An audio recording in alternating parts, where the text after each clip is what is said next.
Qu'est-ce qui s'est passé? Mais j'ai vu, je me nomme, c'est sur France 3, tu vois. C'est sur France 3, tu vois. Ah ouais?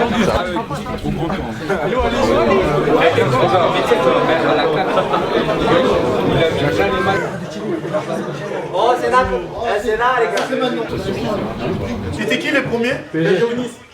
Attends, passe pas. Hello Alice.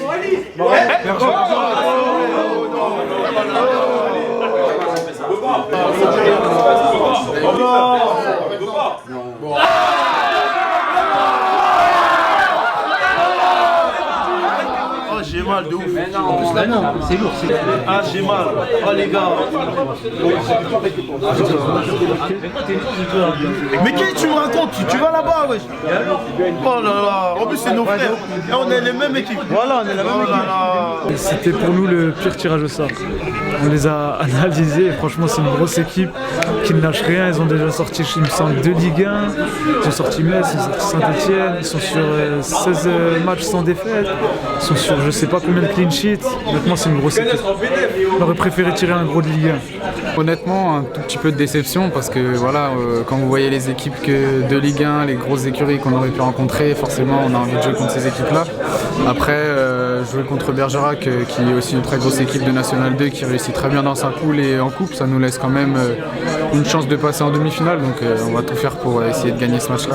On tombe Bergerac, une équipe de N2. On s'attendait à une Ligue 1 ou une Ligue 2, mais bon, faut voir le bon côté de la chose. Ça sera un match équilibré, une équipe leader de sa poule comme nous, donc on va tout donner pour aller en demi-finale. L'année dernière, j'ai été un joueur de Bergerac, donc voilà, c'est mes anciens coéquipiers, donc je les connais très bien.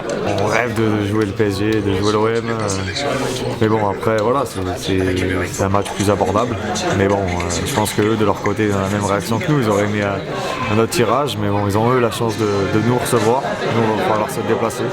Ça va être un gros match de N2, premier contre premier de chaque poule, donc ça va être un match très très compliqué sur deux équipes qui se ressemblent et ça va être la belle histoire, c'est qu'il y aura une équipe de N2 en demi-finale de Coupe de France. Il faut que ce soit nous, pour que la fête soit belle. Premier ressenti, c'est forcément un peu déçu de ne pas pouvoir jouer une nouvelle fois à domicile devant la famille, le public, les supporters et les amis. Mais voilà, c'est une place en demi-finale qui va se jouer. On va digérer un peu cette nouvelle et pour vite se remettre au travail et après on aura très peu de temps entre la fin du match de championnat et le match de coupe. On passe un moment comme ça, convivial avec tout le monde, mais toujours un petit peu dans l'euphorie. Après on retourne vite au travail parce qu'il y a un match de championnat dès ce week-end et c'est le plus important pour nous. On joue à domicile un gros match contre Guingamp qui est très important aussi. Plus après on enchaîne avec Bergerac en semaine. Donc c'est sûr qu'il va falloir gérer ces 2 matchs au mieux. J'étais même pas au courant que c'était dans 10 jours avant la victoire. Et ouais, c'est clair que ça va arriver très très très vite. Quand on arrive en quart de finale de Coupe de France, on s'attend pas à jouer un match de N2. Mais ça sera pas un match de N2, ça sera 2 équipes de N2, mais ça sera un quart de finale de Coupe de France, il y aura une place en demi, donc ça sera tout sauf un match de N2 je pense. On choisit pas nos matchs, chaque fois qu'on rentre sur le terrain c'est pour gagner, donc ce sera pareil à Bergerac.